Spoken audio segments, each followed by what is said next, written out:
Hey viewers, wanted to touch on something that I talked about the other day. I posted a video regarding the coil packs on it was a 2016 Dodge Charger. And one of the things I wanted to touch on was the coil pack situation was kind of I went through the diagnostics and I realized I had a misfire on number two. All the codes were there that supported that. I know that that is a common problem, so that's what I went after. And it's important to note that we can only go off of so much information. You got the expensive scanners and diagnostic equipment, but at the end of the day, sometimes you actually have to try something to verify your diagnosis.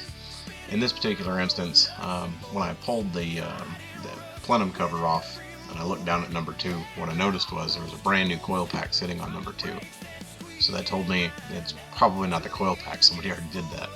So I'm going to show some video clips or little snippets here of my next plan of attack on that.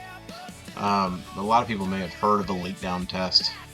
When I saw the new coil sitting there, I had a feeling that, all right, it's not the coil, it's probably not the plug. It could be the injector, but given the 3.6 on the Dodge, and then I happened to look at the mileage on the Dodge, it was 204,000 miles on this 3.6.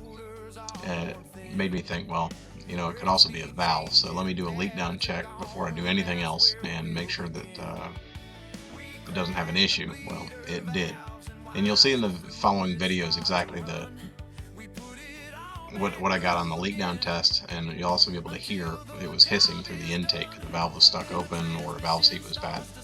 But the important thing on a leak down test is you shouldn't have more than a 10% loss. On some cars you can get away with a 20% loss and it'll still run. It's not good though. You shouldn't have anything more than a 10% loss on a leak down test, and this was much more than that, so as you'll see in the video. But they call it a, you know, when a doctor does what a doctor does, they call it a practice. Practice makes perfect, but unfortunately perfection don't need to practice. So it's the same thing in the auto repair industry.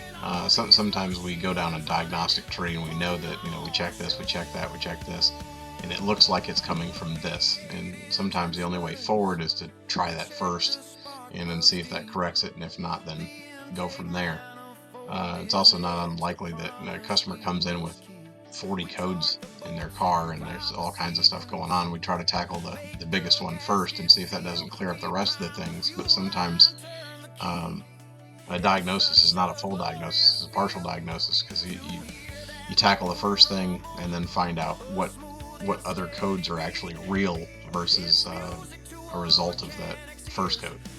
Now I try to be very methodical about this and scan and test because you want to do diagnostics, not diagnostics. You don't want to be a parts changer and just throw things at it. So a lot of mechanics do that, unfortunately. Anyway, I was just sitting here at the lake house on the weekend, and I figured let me circle back to that video and touch on that topic real quick.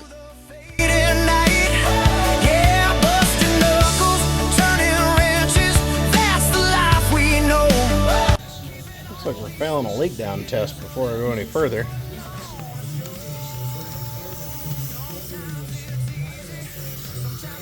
You can hear the hissing down that intake. Not good. Valve seat's probably messed up, or a valve bent, something like that. Cylinder head's a problem.